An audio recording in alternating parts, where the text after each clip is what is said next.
Hello, everybody, and welcome to the fourth and final part of our four-part series on where to camp overnight.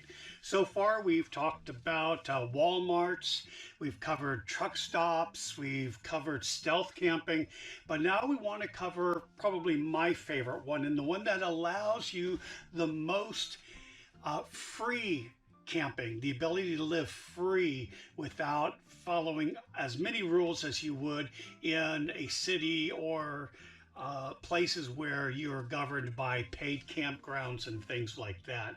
And so we're going to cover a bunch of things, but before we do, I do want to talk about today BLM land, state and national forests, city and state parks and county parks. But before I do, I just want to remind you that if you like what we have, be sure to subscribe, give it a thumbs up and like it, and share if you can, and also hit that notify button, because a lot of times as a part of our community we may send out some special information or request for information from you that you would not normally see if you don't subscribe. So hit that subscribe button.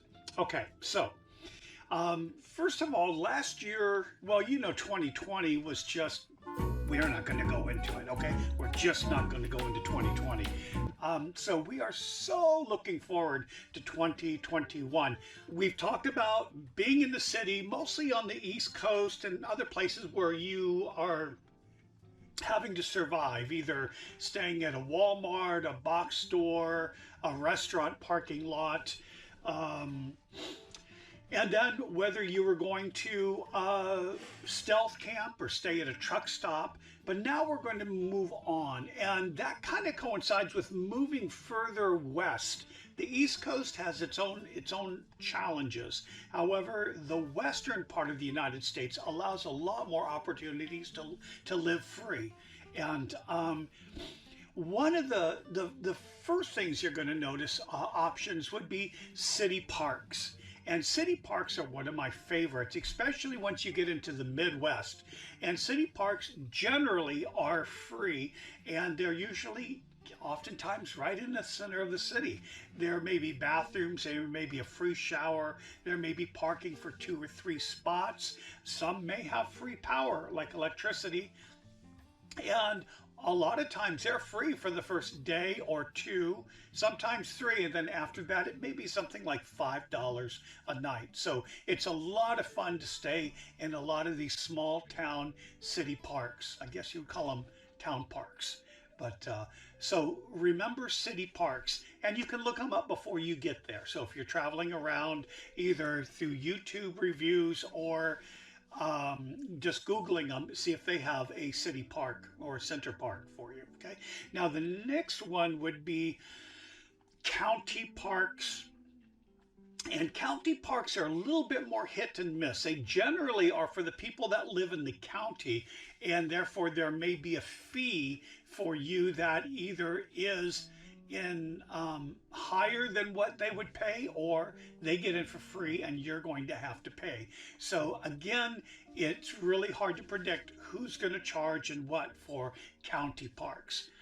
One of my least favorite places would be state parks, and state parks are usually almost always with a fee. Oftentimes it's a pretty high fee, I think. And sometimes you get great services, and sometimes the services are pretty marginal. But the way to combat that, if you know you're going to stay in a state for a month or 2, like let's say like New Mexico. New Mexico, I think out of state, it's like $240 for a year. And it allows you to stay in the primitive campsites only, but they have free showers, and in a lot of these places Wi-Fi's. A lot of them are located by lakes, and they have like a 12-day or 14-day limit, and then you go away for a certain amount of time, then you can come back. So if you're going to spend a lot of time in a state park area or in that state, it may be worth looking into. Okay, so city, county, and state parks. What is boondocking and what is dispersed camping? For the purpose of this video, I don't really care. Basically, you're staying without water, usually, and electricity or sewer or showers on public land. Okay, so it depends. If you go to a national park or national forest, national recreation area, they will call it dispersed camping. Boondocking is kind of a term that was a Tagalog term from the Philippines that meant mountain or wilderness. And somehow, I think in World War II, they started, calling some of their footwear because they were hiking a lot in the forest and things as, boondockers, their boots. And so, and then there's a great song, Down in the Boondocks, where the guy lives on the other side of the railroad tracks where the girl lives, and down in the boondocks. Ry Cooder, one of my favorite musicians, covered that tune also. But boondocking, dispersed camping, tomatoes. I'm sure someone's going to write in and kind of say, no, Rob, it's definitely a difference. But you know what? It hasn't changed my life and my existence by calling it one thing or the other. It's still free camping. There is a difference when you get into the state and national forests and recreation areas as far as where they want you to camp. As far as they may have dispersed camping, but it may be dispersed designated camping areas, and you can't camp anywhere else. It all depends on where you are at. But one thing that all of these have in common is that they're all on federal land, okay? Federal land. Now, there's so much land that the government owns, and about 640 million acres of all the land in the United States, 1.6 billion acres or whatever it is, but about 28% of the land in the United States is owned by the federal government. Not all of it camping land, okay? For instance, BLM, the Bureau of Land Management, controls about 1/8 of all of that federal land. And then let me see, the U.S. Fish and Wildlife, National Park Service, National Forest Service, Department of Interior, Department of Defense, Department of Agriculture, all of them have a cut of the pie. So when you hear people saying BLM land, oh yeah, you can camp on any BLM land, be cautious. I don't think you want to set up a tent where the Department of Defense may have a top secret installation. Okay. What are the rules? The rules generally for BLM and dispersed camping. Dispersed camping may be more tightly regulated because it'll be on forest land or park service land, national parks, things like that. And they have a lot tighter regulations for their dispersed camping if they even allow you to do it.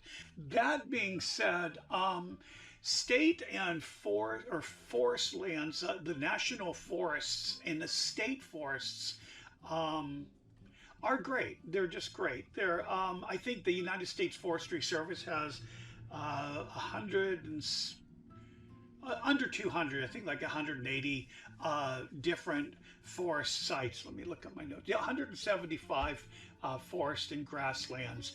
But that again isn't all for camping. A lot of it's used for logging, grazing animals, mineral rights. And remember, our wonderful government is selling off a lot of that land and leasing it off for money to and develop it for natural resources, for energy like oil and things like that. So we are slowly losing our land. Not enough people are really paying attention to this, but it is happening for those of you who, it's not like next year there's not going to be a place to camp, but it is being auctioned off and leased out more and more if it's of value to the government and they can turn a profit. So, and that's going to bring us to kind of the final one, and that's a National Park Service. There's 58 national parks. What do they say? 333 national monuments and historic areas. Okay, now you've got to be aware that national parks do not, as a rule, allow you to disperse camp, or if you want to call it boondocking, you can, but disperse camping on national parks. Now, again, there are exceptions, okay? But you can still camp there pretty for a fairly good price. Well, it depends on which national park. First of all, national parks are like anywhere from 50 to 35 bucks just to get in the gate. So most people buy this. Yeah, that's that national pass, America the Beautiful pass. And for some of you who've not had the joys of living as long as a lot of us, if you're under 62, it's going to hit you up for 80 bucks a year for it. But if you go to more than 2 or 3 parks, you're making money, so you're saving money. Also, if you're a senior, then you can get this one for 80 bucks. Now, this is $80 for a lifetime. I guess once you're 62, they're not sure that you're going to be, around that much to really take advantage of it. But also for those folks of you that are 62, you don't have to buy the $80 lifetime pass. You can buy them $20 a year. So that's still $60 cheaper than the annual passes. But once you get 3 of them in a row, and you got to save them, you can cash those in plus another $20 for your next one, and they give you the lifetime one. So if you're not sure you're going to make it 4 years, save your money and just do it 20 bucks at a time till you get to 66. Oh, and the other thing about being a senior is if you have that pass, remember you usually, and again, everything is usually, get in and you get to get camping for half price. But we did find other places like in the rainforest, at the Hoh Rainforest in Washington State, we got in for free with our pass, and it was only $10. Now, that still was something I couldn't do every night, but considering that it had been raining for 2 days, we didn't want to go and just find a muddy spot, and they had flush toilets and hot running water in the bathrooms. We splurged for 10 bucks, and it was a nice paved road, clean campsite. So for us, once in a while, 10 bucks is great. It really depends on where you go. Now, let's go back to the state parks. If you get them one at a time, one night, remember we were talking about New Mexico and it's 240 bucks or something for the whole year. Really good deal if you're going to be there. But I think we were in Washington State and just ready to cross over into Astoria, into Oregon, and there's a national or a state park there, and they charged us 25 bucks for one night, and no electricity, no water, no garbage. There was no place to even put your garbage. They did have showers, but there wasn't even a garbage can in the shower room, so we were grateful for the shower. They said there was great internet, and there was like one bar. It was just ridiculous. So we just I felt that was probably the worst investment I made this entire year, was staying at that state park. So again, the trick is to do your homework. Okay, that's all there is to it. By the way, I have links below for the BLM, and if you want to get an idea about BLM land, take a look at this map here. With this map, as you can see in red, that is all of the federal land. It's not BLM land, but it gives you an idea. Remember, the BLM has a certain percentage of that, a large percentage of that, but it gives you the idea of where it's at. For Texas being as large as it is, man, it's not friendly at all for free camping. I mean, there are places you can find on the beach and on certain lakes that are just wonderful, but it's just not enough for Texas being as large as it is. Shame on you, Texas. So, but as you can see, most nomads live out west for a reason. It's just much easier to travel and be nomadic all year round because of so many camping options that you can have. And on final note, how do you find all of these things? Well, you can go and you click on I have the BLM link down in my description below. Also, I have a link to 2 apps that you want to use. And yes, there are more, but these are the 2 that I primarily use. And that would be the freecampsites.net as well as Campendium. Both of those are very good resources to use. And also with the other links I'll put below, there's a link to Gas Buddy. And Gas Buddy is going to give you the best gas prices as you're traveling around. They'll read if you have your location available, they will tell you the prices of gas. I've used that quite a lot, and that's been very, very helpful. Okay, so that's it for 2020. Thank goodness it's over. This is the last video for us now. Hopefully for you and your family, 2021 is going to be much better. And for us, we're going to be providing a lot more interesting videos, a lot more travel, a lot of fun. So please be sure to subscribe. Now, if you haven't watched the beginning of this 4-part series, be sure to hit the button below and click on that thumbnail and go to watch those. Also, if you didn't know that I was walking across the United States and I made it about halfway, I walked 1,700 miles. If you'd like to follow that series, just look at that thumbnail below too. And other than that, have a happy new year, and we'll see you down the road, folks.